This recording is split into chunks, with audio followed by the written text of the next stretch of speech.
BJP के चाणक्य अमित शाह भी बिहार के दौरे पर हैं। बताया आपको कि केंद्रीय गृह मंत्री अमित शाह आज सिवान और बक्सर में जनसभाओं को संबोधित करेंगे। वहीं बीजेपी के राष्ट्रीय अध्यक्ष जेपी नड्डा हाजीपुर में चुनावी सभाओं को संबोधित करेंगे।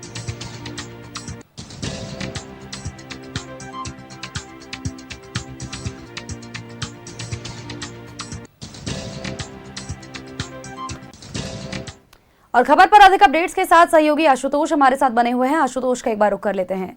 आशुतोष, बिहार की धरती पर बड़े बड़े चेहरे, दिग्गज चेहरे नजर आने वाले हैं। चूंकि देखिए अब चुनावी माहौल है और ऐसे में राजनीतिक तपिश जितनी ज्यादा बढ़ गई है, चुनावी कैंप्स भी उतनी ही तेजी से बढ़ती जा रही है। प्रधानमंत्री नरेंद्र मोदी खुद यहां पर नजर आने वाले हैं और उनकी कई जगहों पर जनसभाएं हैं। इसके अलावा गृह मंत्री अमित शाह भी मौजूद, बीजेपी के राष्ट्रीय अध्यक्ष जेपी नड्डा भी इस वक्त मौजूद हैं। आपको बताएं कि हाजीपुर में वो भी जनसभा को संबोधित करने वाले हैं। आपके पास क्या कुछ अपडेट्स है?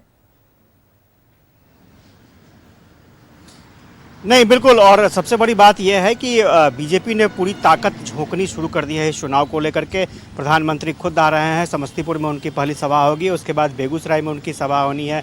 इसके अलावा गृह मंत्री आ रहे हैं, सिवान और बक्सर में उनकी सभा होनी है और इसको लेकर के पूरी तैयारी कर ली है। जेपी नड्डा जो बीजेपी के राष्ट्रीय अध्यक्ष हैं, वो लगातार 2 दिनों से कैंप कर रहे हैं बिहार में। ये आज दूसरा दिन है और संगठन को लेकर के वो लगातार आज 2 मीटिंग करने वाले हैं, आज पटना में और इसके अलावा हाजीपुर में उनका एक कार्यक्रम तय किया गया है, वहाँ पर वो जाएंगे और प्रबुद्ध जनों से बातचीत करेंगे। तो बीजेपी कह सकते हैं कि पूरी तरीके से चुनाव प्रचार अभियान मोड में आ चुकी है। और अगर विपक्ष की बात करें तो विपक्ष के तरफ से तेजस्वी यादव भी चुनाव प्रचार के लिए निकल चुके हैं पटना एयरपोर्ट से और सभी दल अपनी अपनी ताकत लगा रहे हैं क्योंकि वक्त बहुत ही कम बचा है और 6 तारीख को वोटिंग होनी है और 5 तारीख को पहले चरण के वोटिंग के लिए जो चुनाव प्रचार अभियान है वो थम जाएगा। तो जो भी करना है आपको 4 तारीख के पहले ही सारी चीज़ों को निपटा लेना है। और इधर से छठ पर्व की भी शुरुआत हो रही है, 4 दिन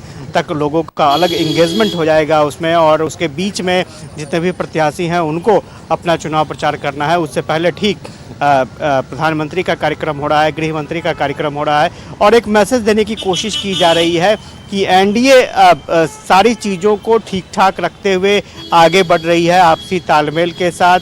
महागठबंधन में कुछ खटपट चल रहा है, महागठबंधन में सब चीज़ ठीक ठाक नहीं है। हालांकि ये ज़रूर कोशिश की गई कि तेजस्वी यादव के नेतृत्व में चुनाव लड़ने की घोषणा करके मुख्यमंत्री चेहरा घोषित करके उन्हें एक आम सहमति बनाने की कोशिश की गई है महागठबंधन की तरफ से।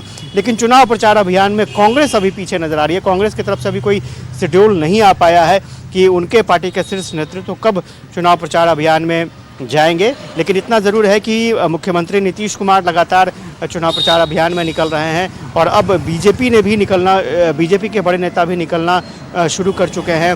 चिराग पासवान मैदान में उतर चुके हैं, वो भी लगातार बिहार में कैंप कर रहे हैं और चुनावी सभाओं को संबोधित कर रहे हैं। तो स्वाभाविक तौर पर ये चुनाव का एकदम कह सकते हैं कि वो क्लाइमेक्स वाला फेज़ आ चुका है जब आप चुनाव प्रचार अभियान के लिए जा रहे हैं, लोगों को संबोधित कर रहे हैं और उन्हें अपनी योजनाओं के बारे में बता रहे हैं, कन्विंस कर रहे हैं और जो विपक्षी दल हैं उन पर हमला बोल रहे हैं।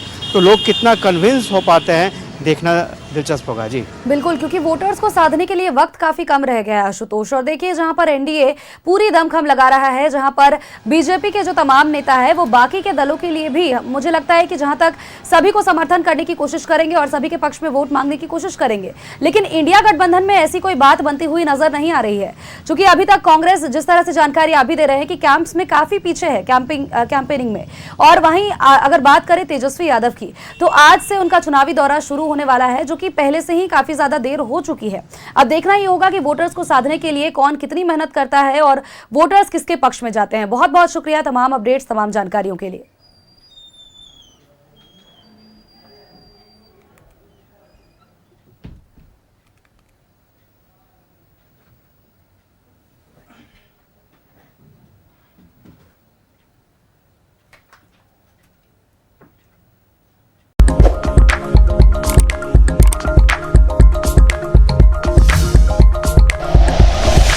Like and share videos, subscribe करें हमारा चैनल और प्रेस करें बेल आइकॉन। News 11 भारत, सच है तो दिखेगा।